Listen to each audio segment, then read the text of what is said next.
Capacitance of parallel plate capacitor when air is present between the plates. तो अब हम ये टॉपिक पढ़ने जा रहे हैं।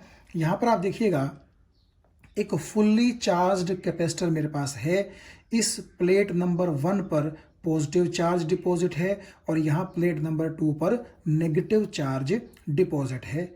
और मान लीजिए कि जो पॉजिटिव चार्ज है उसकी वैल्यू है +Q, तो नेचुरली नेगेटिव चार्ज जो होगा, क्योंकि वो इक्वल और अपोजिट होगा, तो उसकी वैल्यू होगी -Q। और क्योंकि दोनों प्लेटें जो हैं आपके कैपेसिटर की वो बिल्कुल पैरेलल हैं, तो इसीलिए आप इसको बोलते हैं पैरेलल प्लेट कैपेसिटर, यानी कि ऐसा कैपेसिटर जिसकी जो दोनों प्लेटें हैं वो एक दूसरे के क्या हैं, पैरेलल। और दोनों प्लेटों के बीच में आप देखिएगा, अभी के लिए मैं मान के चलता हूं कि कौन प्रेजेंट है, एयर प्रेजेंट है। और आपने इस कैपेसिटर को फुल्ली चार्ज करके एक V वोल्ट की बैटरी से और उस V वोल्ट की बैटरी को हटा दिया है, क्योंकि चार्जिंग के बाद अब उस बैटरी का कोई काम नहीं बचता। तो देखिए, मैंने मान लिया कि प्लेट नंबर 1 और प्लेट नंबर 2 के बीच में जो ये डिस्टेंस है वो स्मॉल d है, और दोनों प्लेटों के बीच में जो पोटेंशियल डिफरेंस है वो कितना है, V है। ये सब चीजें मैंने यहां पर लिख दी है कि Q का मतलब क्या है। आपको मैंने बताया था कि जब भी मैं बोलता हूं चार्ज ऑन कैपेसिटर, तो इसका मतलब होता है किसी भी एक प्लेट पर प्रेजेंट चार्ज का मैग्नीट्यूड। तो एक प्लेट पर कितना चार्ज है, Q, तो Q जो है वो चार्ज ऑन कैपेसिटर है, D वो प्लेटों के बीच का डिस्टेंस है, A जो है वो हर प्लेट का एरिया है। इसकी बात अभी करते हैं। A का मतलब है एरिया ऑफ ईच प्लेट। इसका मतलब क्या है कि इस प्लेट का भी एरिया A है और इस प्लेट का भी एरिया क्या है, E। ये मैं आपको बता चुका हूं कि ये दोनों लाइनें जो हैं आपको इसलिए नजर आती हैं क्योंकि इस तरह से जो प्लेट है वो यूं रख दी गई है पेपर के प्लेन के परपेंडिकुलर। तो आपको तो जो साइड नजर आ रही है यहां से बिल्कुल वो पतली सी एक लाइन ही नजर आएगी। तो A का मतलब है area of each plate. Sigma क्या है, सिग्मा है सरफेस चार्ज डेंसिटी। आप इस प्लेट पर गौर कीजिए, आपने कहा कि इस पूरी प्लेट पर +Q चार्ज है, तो नेचुरली वो पूरे का पूरा +Q चार्ज पूरे के पूरे A एरिया पर डिस्ट्रीब्यूटेड है। तो आप क्या लिखेंगे कि A एरिया पर चार्ज कितना है, Q, तो यूनिट एरिया पर कितना होगा, Q/A। तो वो जो charge present on unit area है उसी को हम क्या बोलते हैं, सरफेस चार्ज डेंसिटी, जिसको हम सिग्मा से क्या करते हैं, रिप्रेजेंट करते हैं। और V का क्या मतलब है, मैं आपको बता ही चुका हूं कि ये प्लेट आपकी पॉजिटिवली चार्ज्ड है तो इसका पोटेंशियल पॉजिटिव होगा, ये प्लेट आपकी नेगेटिवली चार्ज्ड है तो इसका पोटेंशियल नेगेटिव होगा। तो दोनों प्लेटों के बीच में ये V क्या है, पोटेंशियल डिफरेंस है। अब ये E क्या है, देखिए आपकी ये वाली प्लेट सारी की सारी पॉजिटिवली चार्ज्ड है, ये वाली प्लेट सारी नेगेटिवली चार्ज्ड है। तो पॉजिटिव चार्ज से नेगेटिव चार्ज की तरफ किसकी डायरेक्शन होती है, आप जानते हैं इलेक्ट्रिक फील्ड लाइंस की या फिर इलेक्ट्रिक फील्ड की। तो आप ये भी बोल सकते हैं कि जब हमारा कैपेसिटर फुल्ली चार्ज हो चुका है तो कैपेसिटर की दोनों प्लेटों के बीच में एक इलेक्ट्रिक फील्ड एग्जिस्ट करती है। तो ये जो इलेक्ट्रिक फील्ड है दोनों प्लेटों के बीच में, उसकी वैल्यू इतनी होगी σ/ε0। और सिग्मा क्या बताया था मैंने आपको अभी, सरफेस चार्ज डेंसिटी, यानी कि charge present on unit surface area, charge upon area मैंने यहां सिग्मा की जगह लिख लिया। तो E का एक्सप्रेशन σ/ε0 कह लीजिए या फिर Q/A/ε0 आप कह सकते हैं। तो इलेक्ट्रिक फील्ड कहां एग्जिस्ट करती है, कैपेसिटर की दोनों प्लेटों के बीच में। अगर आप ये देखें कि E का फॉर्मूला ये कैसे आया, तो इसके लिए आपको जाना पड़ेगा उस वीडियो लेक्चर पर जो मैं आपको करवा रहा था गॉस लॉ में। और मैंने आपको जब गॉस लॉ की एप्लीकेशन करवाई थी तो वहां पर एक एप्लीकेशन थी, इनफाइनाइटली थिन प्लेन शीट की वजह से हमने इलेक्ट्रिक फील्ड इंटेंसिटी निकाली थी, ठीक है। तो वहां नीचे जाकर के उसी वीडियो लेक्चर में जो पेज हम यूज कर रहे थे वहां पर नीचे जाकर के मैंने एक जगह आपको बताया था कि आपकी जो एक अगर infinitely plane thin sheet positively charged हो, एक नेगेटिवली चार्ज्ड हो, तो उनके बीच इलेक्ट्रिक फील्ड इंटेंसिटी की वैल्यू कितनी आएगी, ये आप वहां जाकर के देख सकते हैं। ये मैंने डायरेक्ट एक्सप्रेशन वहीं से उठाया है।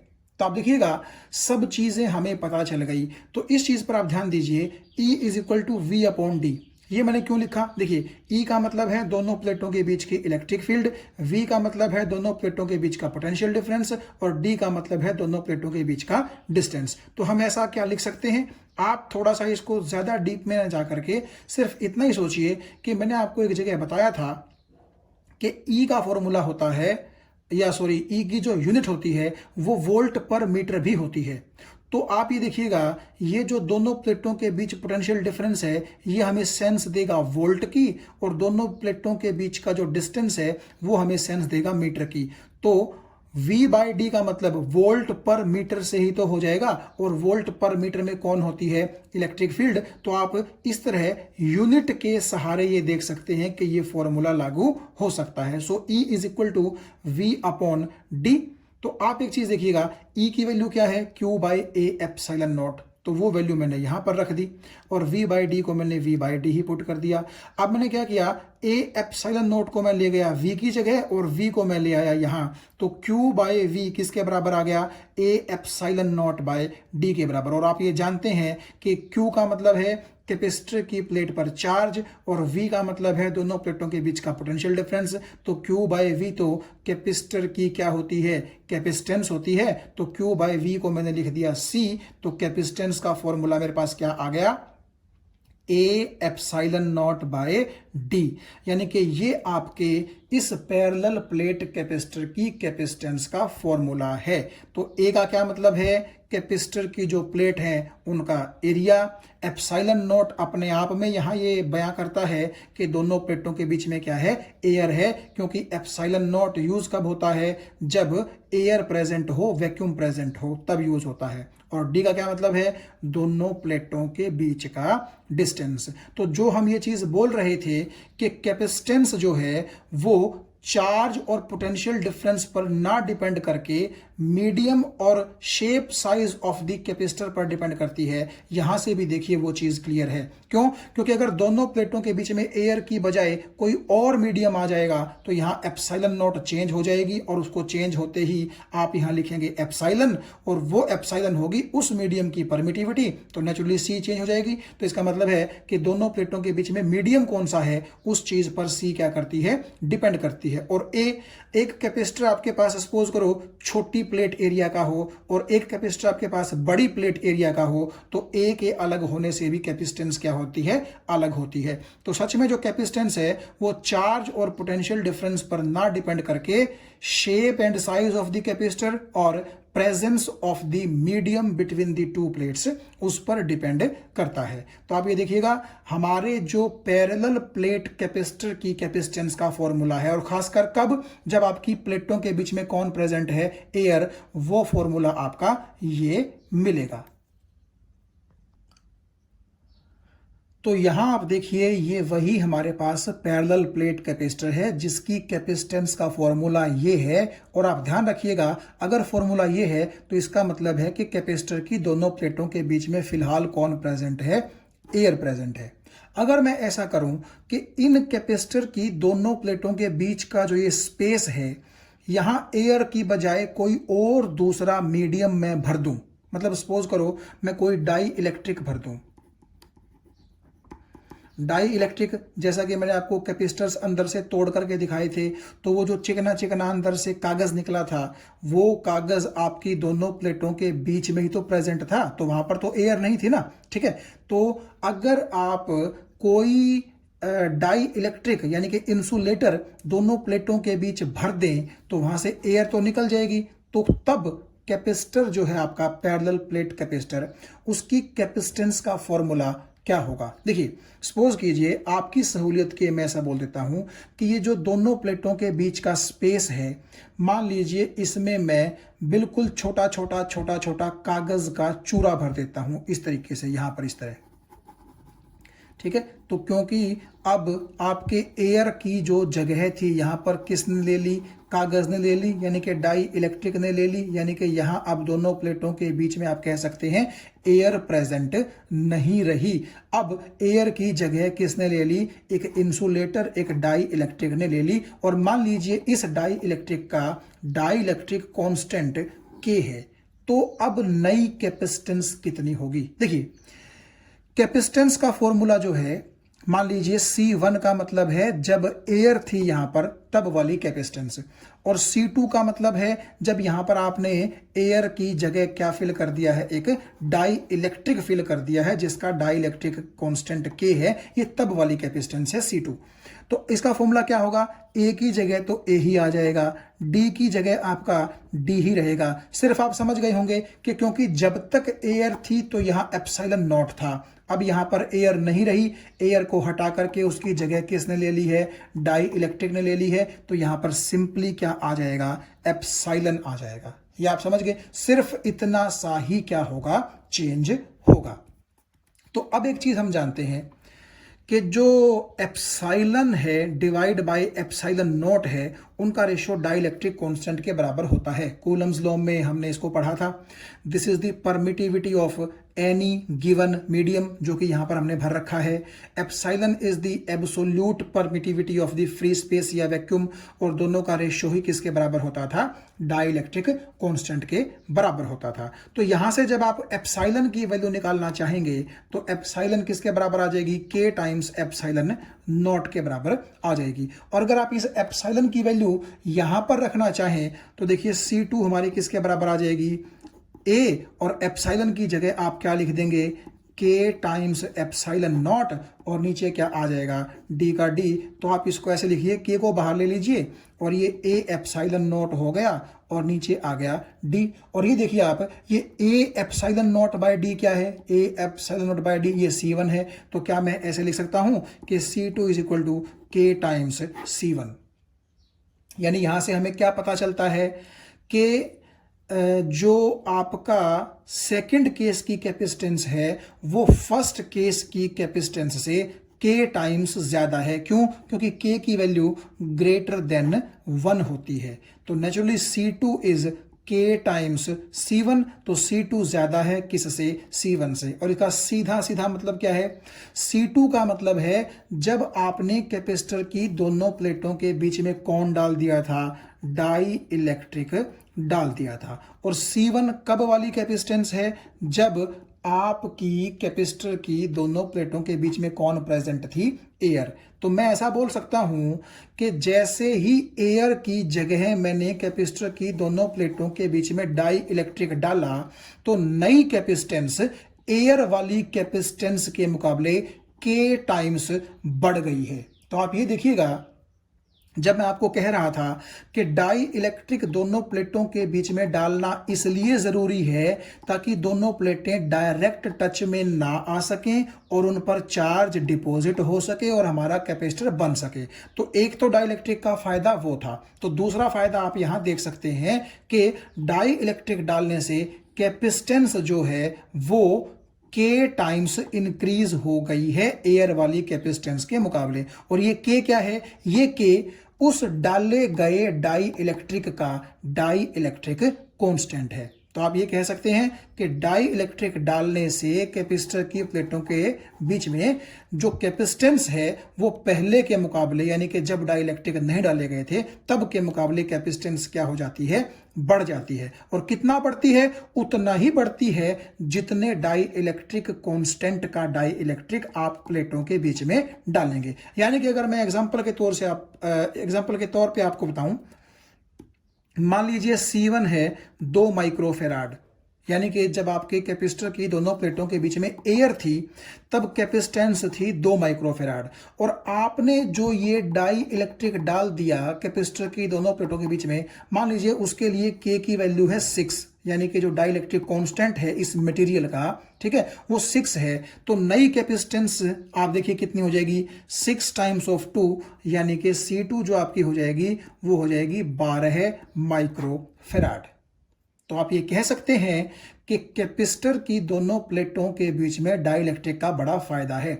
एक तो वो कैपेसिटर की दोनों प्लेटों को टच नहीं होने देता, ठीक है, तो इसलिए चार्ज स्टोर हो जाता है, कैपेसिटर बन जाता है। और दूसरा, वो कैपेसिटर की क्या बढ़ाता है, कैपेसिटेंस भी इंक्रीज करता है। तो इस चीज को हम थोड़ा सा अगले वीडियो लेक्चर्स में डीप में देखेंगे कि कैपेसिटेंस जो हम कह रहे हैं कि डाई इलेक्ट्रिक डालने से बढ़ गई है उसका मतलब क्या है। लेकिन फिलहाल के लिए आप ये मान करके चलिए कि when dielectric of dielectric constant K is introduced between the two plates of the capacitor, then the new capacitance increases and that basically becomes dielectric constant times the earlier capacitance. तो देखिए next topic हमारा है capacitors in series, यानी कि capacitors को हमने series में जोड़ा है और हम ये देखना चाहते हैं कि उनका नेट कैपेसिटेंस इक्विवेलेंट कैपेसिटेंस कितना होगा। जिस तरह हम रेजिस्टेंसेस को सीरीज या पैरेलल में जोड़ते थे, उसी तरह हम कैपेसिटर्स को भी सीरीज या पैरेलल में जोड़ेंगे और ये देखेंगे कि उनकी total capacitance net capacitance series में कैसे आएगी और पैरेलल में कैसे आएगी। तो यहां अगर आप ध्यान से देखें 1 2 3, मैंने सपोज कीजिए ये 3 कैपेसिटर्स लिए हैं और इन तीनों को मैंने सीरीज में जोड़ दिया है और तीनों की जो कैपेसिटेंस है वो मैं मान के चलता हूं अलग अलग है। पहले की C1 है कैपेसिटेंस, दूसरे कैपेसिटर की कैपेसिटेंस C2 है और तीसरे कैपेसिटर की कैपेसिटेंस C3 है। तो ये तीनों अलग अलग कैपेसिटर्स हो गए। पैरेलल प्लेट कैपेसिटर्स हैं तीनों, आप देख सकते हैं 2 प्लेटें पहले कैपेसिटर के पास है, 2 ही दूसरे के पास है और सिमिलरली 2 ही प्लेटें कैपेसिटर नंबर 3 के पास हैं।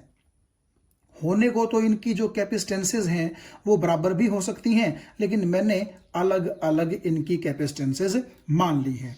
तो सीरीज में कब बोलते हैं कि कैपेसिटर्स जुड़े हुए हैं? देखिए सीरीज का मतलब होता है जब एक के बाद दूसरा, दूसरे के बाद तीसरा, इस तरह एक लाइन में जब चीजें जुड़ी हों तो उसको सीरीज कॉम्बिनेशन हम कहते हैं। तो यहां पर भी आप देखिएगा पहला जो कैपेसिटर है उसके बाद दूसरा और दूसरे के बाद तीसरा एंड सो ऑन, इस तरह कैपेसिटर्स जुड़े हुए हैं, तो ये सीरीज कॉम्बिनेशन है। यहां पर मैं 3 ही कैपेसिटर्स लेकर के चल रहा हूं क्योंकि इनका जो रिजल्ट आएगा उसी को हम जनरलाइज कर देंगे कि अगर यहां पर बहुत सारे कैपेसिटर्स भी होते तो भी उन पर रिजल्ट सेम रहता। आप यहां एक चीज देखिएगा, जो हमारे कैपेसिटर्स हैं ये मैंने बोल दी है पहले कैपेसिटर की प्लेट नंबर 1 और ये है पहले कैपेसिटर की प्लेट नंबर 2।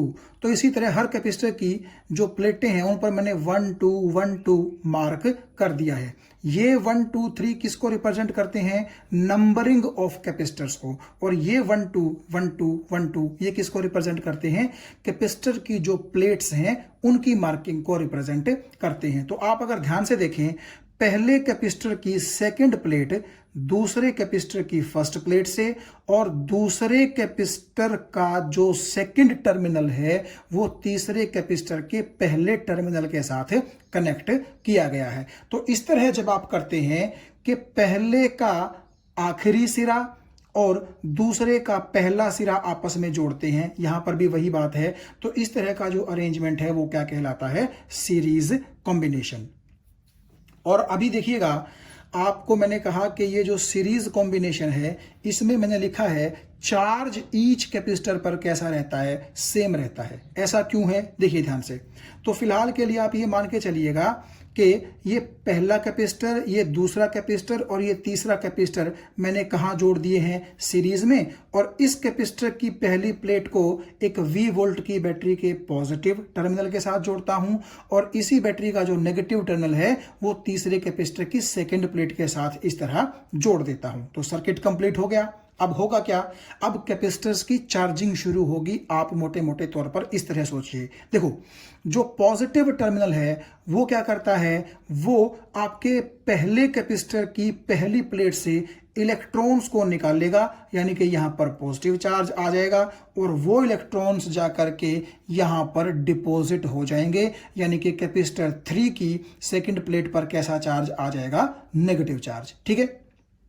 तो आप ये देखिएगा, जितने इलेक्ट्रॉन यहां से निकले उतने ही इलेक्ट्रॉन यहां डिपॉजिट हो गए। तो नेचुरली इस प्लेट पर जितना पॉजिटिव चार्ज आएगा इस प्लेट पर उतना ही क्या आएगा? Negative charge. तो ये कहानी आपको समझ में आ गई होगी। बड़े आसान शब्दों में मैं बता रहा हूं। अब हम अंदर की जो प्लेटें हैं, ये प्लेट, ये प्लेट, ये प्लेट और ये प्लेट, इनकी कहानी बिल्कुल आसान शब्दों में समझने की कोशिश करते हैं। तो देखिए, यहां पर इस प्लेट पर जितना नेगेटिव चार्ज होगा वो क्या करेगा? इस प्लेट पर उतना ही पॉजिटिव चार्ज अपनी तरफ बुला लेगा अट्रैक्ट करके। तो यहां पर अगर दो नेगेटिव आपको दिखाई दे रहे हैं तो इस प्लेट पर दो क्या हो जाएंगे, पॉजिटिव चार्ज हो जाएंगे। यहां पर पॉजिटिव ही क्यों आएगा, क्योंकि नेगेटिव चार्ज पॉजिटिव को ही अट्रैक्ट करके अपने पास बुलाएगा। फिर यहां वाले नेगेटिव्स का क्या होगा, वो नेगेटिव इन नेगेटिव्स से रिपल्शन फील करके इस तरफ चले जाएंगे। और ये देखो दोनों कैपेसिटर्स के बीच में कंडक्टिंग वायर तो है ही, तो चार्ज को चलने में भी दिक्कत नहीं होगी। तो आप ऐसा समझिए अपने समझने के लिए बिल्कुल आसान शब्दों में कि ये जो दो इलेक्ट्रॉन्स का नेगेटिव चार्ज है, इसने यहां पर दो इलेक्ट्रॉन्स को रिपेल कर दिया और वो दो इलेक्ट्रॉन यहां आ गए। और क्योंकि ये दोनों इलेक्ट्रॉन यहां अपनी जगह छोड़ आए हैं तो यहां पर दो क्या आ जाएगा, पॉजिटिव चार्ज आ जाएगा। ये बात आपको समझ में आ गई।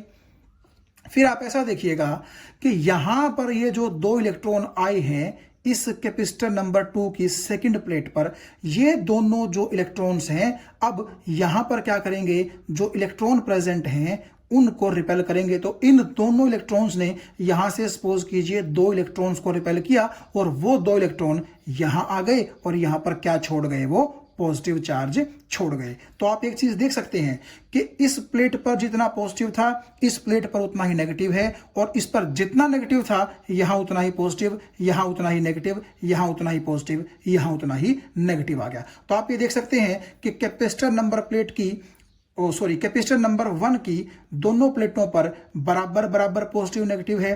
कैपेसिटर नंबर 2 पर भी यही हाल है, कैपेसिटर नंबर 3 पर भी यही हाल है। तो इसीलिए मैंने बोला था कि जब कैपेसिटर्स को सीरीज में जोड़ा जाता है तो वहां पर चार्ज ऑन ईच कैपेसिटर कैसा रहेगा, सेम रहेगा। आप अगर इस पॉजिटिव चार्ज को प्लस क्यू बोलेंगे तो इस नेगेटिव चार्ज को आपको माइनस क्यू बोलना पड़ेगा। और आप देखिएगा plus Q minus Q plus Q minus Q plus Q minus Q, तो तीनों कैपेसिटर की जो प्लेटें हैं उन पर बराबर बराबर पॉजिटिव नेगेटिव चार्जेस आ चुके हैं। ये चीज आपको समझ में आ गई। तो आगे से आप ध्यान रखिएगा कि कैपेसिटर्स को जब सीरीज में जोड़ा जाता है तो ईच कैपेसिटर पर चार्ज कैसा होता है, सेम होता है।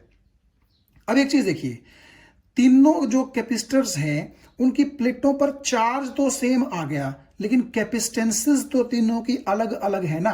तो इस लिहाज से आप ये देख सकते हैं कि पहले कैपेसिटर की दोनों प्लेट, दूसरे कैपेसिटर की दोनों प्लेट और तीसरे कैपेसिटर की दोनों प्लेटों के बीच में जो पोटेंशियल डिफरेंस होंगे वो अलग अलग होंगे। देखिए आप इसको यहां थोड़ा मैथमेटिकली समझिए। हमें पता है Q is equal to CV होता है, तो V किसके बराबर हो जाएगा, Q बाय C के बराबर। ये चीज आपको समझ में आ गई। तो Q तीनों कैपेसिटर्स पर सेम है। आप देखिएगा इस पर भी Q, इस पर भी Q, इस पर भी Q। Q का मतलब ही क्या होता है, एक प्लेट पर चार्ज। तो तीनों कैपेसिटर्स की जो प्लेटें हैं उन पर सेम चार्ज है। तो चार्ज भले ही सेम है लेकिन कैपेसिटेंसेस तो अलग अलग है ना तीनों कैपेसिटर्स की, इसकी C1, इसकी C2, इसकी C3। तो जब कैपेसिटेंसेस अलग अलग हैं तो आपके पोटेंशियल डिफरेंस भी क्या होंगे, अलग अलग होंगे। तो इसीलिए अगर V1 का मतलब है potential difference between the both plates of capacitor number 1, यानी कि ये कैपेसिटर नंबर 1 है और ये उसकी दोनों प्लेटें हैं। ये पॉजिटिव प्लेट है यानी कि इसका पोटेंशियल पॉजिटिव है, ये नेगेटिव प्लेट है यानी कि यहाँ का पोटेंशियल नेगेटिव है। तो दोनों के बीच में कुछ ना कुछ पोटेंशियल डिफरेंस होगा। मान लीजिए पहले कैपेसिटर की दोनों प्लेटों के बीच में पोटेंशियल डिफरेंस में V1 मान लेता हूं, दूसरे कैपेसिटर के लिए V2 मान लेता हूं और तीसरे कैपेसिटर के लिए V3 मान लेता हूं। तो ये पोटेंशियल डिफरेंस आप देखिए V1, V2, V3 यानी कि अलग अलग हैं। क्यों? क्योंकि भले ही तीनों कैपेसिटर्स पर चार्ज सेम है लेकिन तीनों कैपेसिटर्स की कैपेसिटेंसेस अलग अलग हैं, इसीलिए पोटेंशियल डिफरेंस भी क्या होंगे, अलग अलग होंगे। तो आप एक मानिए कि V1 किसके बराबर हो जाएगा, V1 हो जाएगा, क्योंकि V का फॉर्मूला है Q बाय C, तो V1 हो जाएगा Q bye C1। Similarly V2 हो जाएगा Q बाय C2 और V3 हो जाएगा Q बाय C3। इनको मैंने यहां पर लिख दिया है। तो आप अलग अलग जो कैपेसिटर है उनकी दो दो प्लेटों के बीच के तीनों पोटेंशियल डिफरेंस आप निकाल चुके हैं। और ये चीज तो आप जानते हैं ही कि सर्किट के अंदर जितने भी पोटेंशियल डिफरेंसेस होंगे होंगे उन सभी का सम अप्लाइड बैटरी के पोटेंशियल डिफरेंस यानी कि वोल्टेज के बराबर होगा। सो V1 plus V2 plus V3 आपका किसके बराबर होगा? V के। तो V1 V2 V3 की वैल्यू आप यहां से देखिएगा इधर पुट कर सकते हैं। तो जब आप Q को कॉमन लेंगे तो क्या बच जाएगा? 1/C1 plus 1/C2 plus 1/C3। इस Q को आप V के नीचे ले आइए तो V/Q आपका इसके बराबर आ जाएगा। तो V का क्या मतलब है? ये जो टोटल बैटरी की पोटेंशियल डिफरेंस जो आपने लगाया है ये वो है। और Q का क्या मतलब है? Total charge. तो आप एक देखिएगा बात कि Q/V को तो आप C बोलते हैं, Q/V को आप क्या बोलते हैं? C। तो V/Q को क्या आप 1/C नहीं बोल सकते? Reciprocal of the capacitance. तो ये जो V/Q है इसको मैं 1/CS लिख लेता हूं। और ये CS का क्या मतलब है? इन तीनों कैपेसिटर्स की टोटल कैपेसिटेंस। कहां? सीरीज कॉम्बिनेशन में। सो यू कैन सी कि 1/CS is equal to 1/C1 plus 1/C2 plus 1/C3 यानी कि reciprocal of the net capacitance is equal to sum of the reciprocal of the individual capacitances. तो कुल मिलाकर के बात यह है कि अगर आपके पास ढेर सारे कैपेसिटर्स सीरीज में जुड़े हुए हों तो आप क्या करें? सभी की अलग अलग कैपेसिटेंसेस देखें कि कितनी है और फिर उनको रेसिप्रोकल करके सम कर लें और सॉल्व कर लें तो वो चीज reciprocal of the net capacitance के बराबर आ जाएगी। तो चलिए अब चलते हैं कैपेसिटर्स इन पैरेलल की तरफ। यहां आप देखिएगा मैंने 3 कैपेसिटर्स जो हैं वो पैरेलल में जोड़ रखे हैं। तीनों की जो कैपेसिटेंस है वो मैंने अलग अलग मान रखी है, C1 C2 C3। और आप देख सकते हैं पहली प्लेट एक तरफ और दूसरी प्लेट एक तरफ जोड़ी गई है। तो इस तरह से आप देख सकते हैं कि ये कैपेसिटर्स कहाँ हैं? पैरेलल में जुड़े हुए हैं। और फिर मैंने क्या किया? इन दोनों पॉइंट्स के बीच में एक V वोल्टेज की आप देखिए ये बैटरी जो है जोड़ करके आपको दिखा रखी है। तो अब क्या होगा? क्योंकि पैरेलल में वोल्टेज सेम होती है, इसका क्या मतलब है कि इस कैपेसिटर की दोनों प्लेटों के बीच में, इस कैपेसिटर की दोनों प्लेटों के बीच में और इस कैपेसिटर की दोनों प्लेटों के बीच में वोल्टेज सेम होगी और उतनी ही होगी जितना कि आपने बैटरी अप्लाई की है। तो अगर बैटरी V वोल्ट की है तो इन दोनों प्लेटों के बीच में भी V पोटेंशियल डिफरेंस, इन दोनों प्लेटों के बीच में भी V पोटेंशियल डिफरेंस और इन दोनों प्लेटों के बीच में भी V पोटेंशियल डिफरेंस होगा, क्योंकि पैरेलल में वोल्टेज क्या रहती है? सेम रहती है। अब एक चीज देखिएगा आप कि वोल्टेज तो तीनों कैपेसिटर्स की प्लेटों के बीच में सेम है, पोटेंशियल डिफरेंस तीनों कैपेसिटर्स की दो प्लेटों के बीच में सेम है। क्या चार्ज सेम होगा प्लेटों के ऊपर? नहीं होगा, क्योंकि आप देखिए तीनों जो कैपेसिटर्स हैं उनकी कैपेसिटेंस आपने अलग अलग ली है, C1 C2 C3। और जो ये हमारे पास फॉर्मूला है Q is equal to CV, आप यहीं से देखिएगा, बड़ा आसान रहेगा आपके लिए। तो Q is equal to CV। तो भले ही हर कैपेसिटर की जो वोल्टेज है या हर कैपेसिटर की दोनों प्लेटों के बीच में जो पोटेंशियल डिफरेंस है वो भले ही V है, लेकिन क्योंकि तीनों की कैपेसिटेंसेस अलग अलग हैं, C1 C2 C3, तो इस वजह से चार्जेस भी क्या हो जाएंगे? तीनों कैपेसिटर्स के ऊपर अलग अलग हो जाएंगे। तो इसीलिए आपके समझने के लिए मैंने क्या किया है, पहले कैपेसिटर पर जो चार्ज है वो Q1 मानना है, दूसरे कैपेसिटर पर जो चार्ज है वो Q2 मानना है और तीसरे कैपेसिटर पर जो चार्ज है वो Q3 मानना है। ठीक है, तो ये आप देखिएगा, एक पॉजिटिव एक नेगेटिव, दो पॉजिटिव दो नेगेटिव, तीन पॉजिटिव तीन नेगेटिव। इनका सिंपली मतलब ये है कि इस प्लेट पर जो पॉजिटिव चार्ज है वो उतना ही है जितना इस पर नेगेटिव चार्ज है। यहां पर तो सेम होगा चार्ज दोनों प्लेटों पर। भाई एक कैपेसिटर की दोनों प्लेटों पर तो चार्ज कैसा होता है? सेम होता है, जितना इस पर पॉजिटिव उतना ही इस पर नेगेटिव। लेकिन आप अगर दो कैपेसिटर्स को कंपेयर करेंगे तो आप ये देखिएगा कि इसके पास पॉजिटिव चार्ज कम है और इसके पास पॉजिटिव चार्ज ज्यादा है, जबकि इस कैपेसिटर की दोनों प्लेटों पर सेम है। सिमिलरली इस कैपेसिटर की प्लेट पर जितना पॉजिटिव है इस कैपेसिटर की प्लेट पर उससे ज्यादा पॉजिटिव है, लेकिन इन दोनों पर जो चार्ज है वो कैसा है, पोलैरिटी में भले ही डिफरेंट है, नेचर में भले ही डिफरेंट है, लेकिन मैग्नीट्यूड में कैसा है, सेम। तो जब भी ये बोला जाता है कि कैपेसिटर की प्लेटों पर चार्ज अलग अलग होगा, तो वो अलग अलग कैपेसिटर्स के ऊपर जो है चार्ज बताया जाता है। एक कैपेसिटर की दोनों प्लेटों पर तो इक्वल और अपोजिट चार्ज होगा ही होगा। तो इसीलिए आप देखिएगा पहला कैपेसिटर उसकी इस प्लेट पर अगर प्लस Q1 है तो इसकी इस प्लेट पर कितना हो जाएगा, माइनस Q1। सिमिलरली इस कैपेसिटर पर प्लस Q2 माइनस Q2 और इस कैपेसिटर के लिए प्लस Q3 माइनस Q3। तो ये चीज आपको समझ में आ गई होगी कि कैपेसिटर्स अगर पैरेलल में जुड़े हैं तो वोल्टेज सेम है, लेकिन क्योंकि कैपेसिटेंसेस अलग अलग है इसीलिए चार्जेस हर एक कैपेसिटर पर कैसे होंगे, अलग अलग होंगे। तो अगर मैं ये कहूं आपसे कि तीनों का जो पैरेलल कॉम्बिनेशन है उस पर टोटल चार्ज कितना होगा, तो अगर मैं टोटल चार्ज Q मान लूं तो वो Q naturally Q1 plus Q2 plus Q3 के बराबर होगा।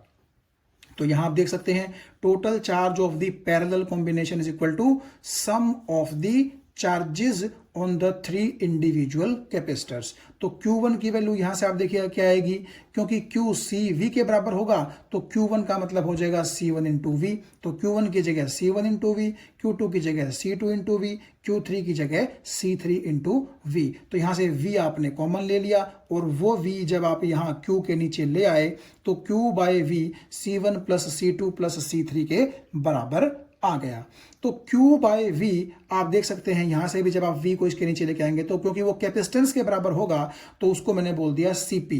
CP का मतलब इन पैरेलल कॉम्बिनेशंस में जो कैपेसिटर जुड़े हैं उनकी नेट कैपेसिटेंस, तो वो किसके बराबर आ गई, simply sum of the all capacitances. तो आप ये कह सकते हैं कि पैरेलल कॉम्बिनेशन में अगर आपने कुछ कैपेसिटर्स जोड़े हैं तो उस कॉम्बिनेशन की जो टोटल कैपेसिटेंस आएगी वो इंडिविजुअल कैपेसिटर की कैपेसिटेंस के सिंपली सम के बराबर होगी। तो यहां देखिए जो 3 पॉइंट्स आपके आगे हैं, इन 3 पॉइंट्स को हम एक बार समरी के तौर पर देख लेते हैं। Net effect of connecting the capacitors in series is to decrease the capacitance and net effect of connecting the capacitors in parallel is to increase the capacitance. इसका मतलब क्या हुआ, मैं सिर्फ आपको इसके लिए समझा देता हूं, बाकी चीज आप बड़े आराम से समझ जाएंगे। मान लीजिए आपके पास 2 कैपेसिटर्स हैं, एक की कैपेसिटेंस है 2 माइक्रोफेराड और एक की कैपेसिटेंस है 3 माइक्रोफेराड। ठीक है, ये पहला कैपेसिटर है और ये आप सपोज कीजिए दूसरा कैपेसिटर है। दोनों को आपने मान लीजिए पैरेलल में जोड़ दिया, तो पैरेलल में जो नेट कैपेसिटेंस का फॉर्मूला होता है वो होता है कि दोनों को इकट्ठा जोड़ दो, तो 2 और 3 कितना हो जाएगा, 5 माइक्रोफेराड। तो ये जो 5 माइक्रोफेराड है आप ये देखिए ये 2 से भी ज्यादा है और 3 से भी ज्यादा है। तो इसका सिंपल मतलब क्या हुआ कि अगर आप 2 कैपेसिटर्स को पैरेलल में जोड़ते हैं तो उनसे जो नेट कैपेसिटेंस बनती है वो नेट कैपेसिटेंस दोनों की इंडिविजुअल कैपेसिटेंस से ज्यादा होती है। यानी कि हमें ऐसा लगता है कि दोनों कैपेसिटर्स को पैरेलल में अगर हमने जोड़ दिया तो नेट कैपेसिटेंस जैसे क्या हो गई है, इंक्रीज हो गई है। ये मतलब है इस लाइन का। और जब आप दोनों कैपेसिटर्स को सीरीज में जोड़ेंगे और उनकी नेट कैपेसिटेंस निकालेंगे तो आप ये खुद कीजिएगा, आप ये देख सकते हैं कि इंडिविजुअल जो ये 2 कैपेसिटर्स की कैपेसिटेंस हैं इनकी जो सीरीज कॉम्बिनेशन की कैपेसिटेंस आएगी वो इन दोनों में जो सबसे कम है उससे भी कम आएगी। यानी कि हमें ऐसा लगेगा कि दोनों से भी कम अगर नेट कैपेसिटेंस है तो इसका मतलब है सीरीज में जोड़ने पर नेट कैपेसिटेंस जैसे क्या हो जाती है, डिक्रीज हो जाती है। दूसरा ये हमने देखा कि सीरीज कॉम्बिनेशन में हर एक कैपेसिटर पर चार्ज सेम रहता है, जबकि पैरेलल कॉम्बिनेशन में वोल्टेज जो है एक कैपेसिटर की दोनों प्लेटों के बीच में वो क्या रहती है, सेम रहती है। बाकी कैपेसिटर्स के साथ भी यही होता है। तीसरा पॉइंट है कि अगर हम कैपेसिटर्स को सीरीज में जोड़ रहे हैं तो चार्ज क्योंकि सेम रहेगा तो Q is equal to CV के अकॉर्डिंग अगर Q सेम है तो अगर C बढ़ेगी तो V घटेगा, यानी कि दोनों के बीच में इनवर्सली प्रोपोर्शनल का रिलेशन होगा। और पैरेलल में क्योंकि वोल्टेज सेम रहती है तो अगर ये वोल्टेज सेम है, ये कांस्टेंट है, तो दोनों के बीच में कैसा प्रोपोर्शन हो जाएगा? डायरेक्ट प्रोपोर्शन हो जाएगा कैपेसिटेंस और चार्ज के बीच में। तो चलिए अब बात करते हैं एनर्जी डेंसिटी की। एनर्जी डेंसिटी का मतलब है कि कितनी एनर्जी टोटल स्टोर कर रखी है और कितनी वॉल्यूम के अंदर वो एनर्जी स्टोर्ड है। यानी एनर्जी डेंसिटी का मतलब होगा energy stored per unit volume. अगर कैपेसिटर के केस में हम देखें तो आपको ध्यान होगा, अगर मैं इसको पहली प्लेट बोल लूं और ये दूसरी प्लेट है, तो ये जो प्लेट है दोनों, इनका जो एरिया होता है वो हमने A कंसीडर किया था। ये बात आपको समझ में आ गई। और दोनों प्लेटों के बीच का डिस्टेंस कितना कंसीडर किया था? D। तो अगर इस कैपेसिटर की वॉल्यूम आपसे कोई पूछे कितनी होगी, तो वॉल्यूम किसके बराबर होती है? एरिया गुना डिस्टेंस। तो A इंटू D इस कैपेसिटर की टोटल वॉल्यूम हो जाएगी। भाई इसका मतलब ये होगा कि अगर ये कैपेसिटर की पहली प्लेट है और ये कैपेसिटर की सपोज कीजिए दूसरी प्लेट है, तो इसका भी एरिया A और इसका भी एरिया कितना होगा? A। और दोनों के बीच का जो डिस्टेंस है ये D है। तो टोटल आप ये मान के चलिए कि इस उंगली से लेकर के इस उंगली के बीच में ये जो D डिस्टेंस है, ठीक है, ये D डिस्टेंस और ये देखिएगा ये A एरिया, इस प्लेट का एरिया। तो आपको ऐसा नहीं लगता कि जैसे मेरे हाथों के बीच का जो स्पेस है वो एक वॉल्यूम है, तो इसी तरह से कैपेसिटर की दोनों प्लेटों के बीच का जो ये स्पेस है जहां पर मैं अपने अंगूठे फिरा रहा हूं, ये भी क्या है? एक वॉल्यूम ही तो है। तो इस वॉल्यूम की मैं बात कर रहा हूं। तो वॉल्यूम हम कैसे निकाल सकते हैं? एरिया को डिस्टेंस से मल्टीप्लाई कर देंगे, metre square into metre, metre cube ही तो होती है वॉल्यूम। और टोटल एनर्जी आपके कैपेसिटर के पास कितनी स्टोर्ड होती है, उसका फॉर्मूला हमने देखा था हाफ CV स्क्वायर। तो टोटल एनर्जी कैपेसिटर के अंदर इतनी स्टोर होती है और उस कैपेसिटर की टोटल वॉल्यूम इतनी होती है। तो कितनी वॉल्यूम में कितनी एनर्जी स्टोर्ड है, वही एनर्जी डेंसिटी है, जिसकी यूनिट रहेगी जूल पर मीटर क्यूब। तो आइए आगे चलते हैं। इस हाफ को मैं यहां रख लेता हूं। C का मतलब कैपेसिटेंस। अब पैरेलल प्लेट कैपेसिटर की जो कैपेसिटेंस है उसका फॉर्मूला आपको पता है A epsilon not by D होता है, अगर मैं कैपेसिटर की दोनों प्लेटों के बीच में एयर मान करके चलूं तो कैपेसिटेंस की जगह मैंने A epsilon not by D put कर दिया। और क्या हुआ? ये V स्क्वायर के नीचे आप देखिएगा AD यूं का यूं बच गया। तो अब आप एक चीज देखिएगा, इस A से ये A क्या हो चुका? कैंसल। और D इंटू डी क्या हो जाएगा? D square. तो ऊपर V स्क्वायर नीचे D स्क्वायर, तो मैंने V अपॉन D का इकट्ठा स्क्वायर कर दिया और ये हाफ एप्सिलॉन नॉट आपके यहां से बची रह गई। तो V अपॉन D, जैसा कि अभी अभी हमने पीछे पढ़ा था कि E के बराबर होता है। क्यों? इलेक्ट्रिक फील्ड होती है वोल्ट पर मीटर। तो V अपॉन D को जब मैं E पुट कर दूंगा तो मेरे पास यहां पर आ जाएगा E का स्क्वायर। तो एनर्जी डेंसिटी का मेरे पास फॉर्मूला क्या आ गया? Half into epsilon not into E square. तो इसका मतलब यह है कि एनर्जी डेंसिटी जो है कैपेसिटर की, वो इस फॉर्मूले से आप निकाल सकते हैं। और एनर्जी डेंसिटी का मतलब क्या है कि पर यूनिट वॉल्यूम कितनी एनर्जी कैपेसिटर के अंदर स्टोर्ड है। यानी कि कैपेसिटर की टोटल वॉल्यूम में अगर इतनी एनर्जी स्टोर्ड है तो यूनिट वॉल्यूम में जो एनर्जी स्टोर्ड होगी उसी को बोलेंगे हम एनर्जी डेंसिटी।